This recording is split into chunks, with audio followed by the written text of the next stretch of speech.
So now we're working on a 2009 2500 Chevrolet Silverado HD with a 6.6 Dirty Max, and the complaint is it won't shift out of park. If you manipulate it, play with it a little while, you'll get it to work.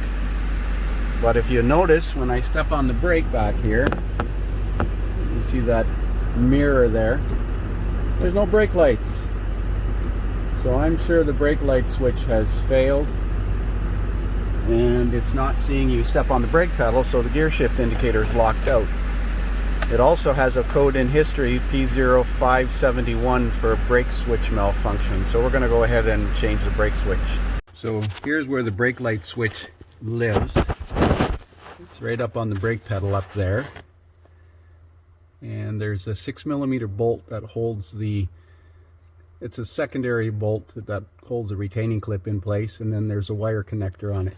So we'll go ahead and remove the brake light switch and replace it. It's pretty simple. So there's a little clip off the side of the brake switch rod. There's a little 6mm bolt. It's Loctited. It's a good idea to put Loctite back on it when you're putting it back in. Once you remove that, you need to grab with a pair of needle nose pliers and pry it sideways a little bit and then slide it off the rod.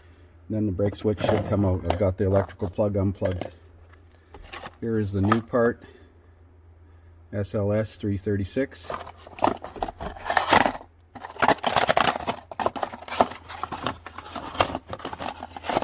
That's what it looks like.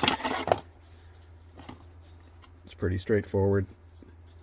Slips over the rod and we'll put it back in. So now you can see in my mirror there, we've got brake lights, and the gear shift lever moves out of park. So that's it for this one. Short and sweet. The customer will be happy this wasn't a major repair this time, like the last couple. Thanks for watching.